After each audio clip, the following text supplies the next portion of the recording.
গুজব প্রবণতার দিক থেকে বাংলাদেশ আসলে কতটা ঝুঁকিতে আছে এবং কোন ধরনের গুজব বেশি ছড়াচ্ছে, রাজনৈতিক, ধর্মীয় নাকি আবেগপ্রবণ সামাজিক গুজব?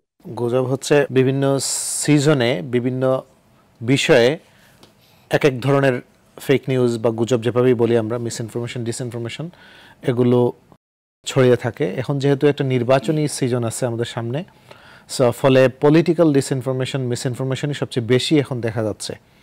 সো আবার পলিটিক্যাল মিসইনফরমেশনের সাথে ধরেন পলিটিক্যাল ঘটনার সাথে অন্যান্য অনেক ঘটনাও জড়িত। সো রিলিজিয়াস সেন্সে ধর্মীয় সেন্টিমেন্টকে ব্যবহার করে নানান ধরনের মিসইনফরমেশন আমরা দেখতে পারি। সো এটা আসলে মোটা দাগে পলিটিক্যালি মোটিভেটেড মিসইনফরমেশন বা ডিসইনফরমেশন, বাট এটার একটা রিলিজিয়াস কনোটেশনও আছে।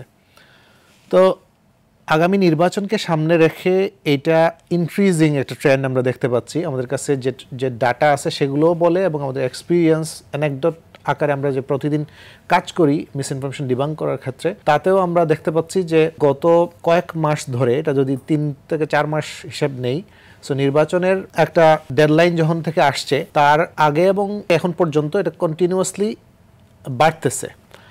একটা জিনিস যে এই সময়টাই, মানে গত ধরেন যে 1-1.5 বছর ধরে জেনারেটিভ এআই, যেটা সাধারণ মানুষের কাছে প্রবেশযোগ্য বা অ্যাক্সেসযোগ্য, যে এআই এর যে ভার্সনটা, এআই টুল ব্যবহার করে যে কেউ যে কোনো জায়গা থেকে বসে নিজের মতো করে কন্টেন্ট কিংবা ইনফরমেশন জেনারেট করতে পারতেছে।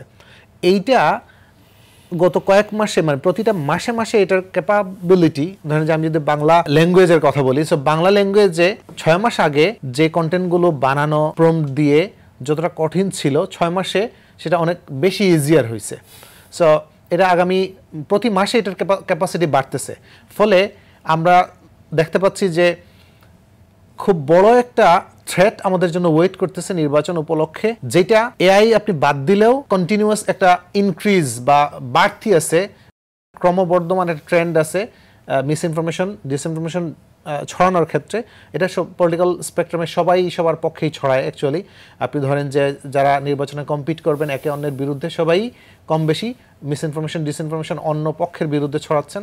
এবং আরেকটা ব্যাপার আছে এখানে, যে এই ইন্টারনাল অ্যাক্টরগুলোর বাইরে বাংলাদেশের আগামী নির্বাচনকে সামনে রেখে এক্সটার্নাল কিছু অ্যাক্টর আমাদের দেশের বাইরে থেকে, আমি যদি একদম স্পেসিফিক্যালি বলি, সেটা হচ্ছে যে আমাদের প্রতিবেশী দেশের মিডিয়া, সোশ্যাল মিডিয়া এবং আমাদের যে পতিত রাজনৈতিক দল, তাদের নানান মেকানিজম। এটা নট অনলি কোনো ব্যক্তির অ্যাকাউন্ট, সোশ্যাল মিডিয়া অ্যাকাউন্টে কিছু প্রতিষ্ঠান আছে, তারা যখন ক্ষমতায় ছিল তখন কিছু প্রতিষ্ঠান তৈরি করছিল, সেগুলোর একটা ভগ্ন রূপ এখনো টিকে আছে।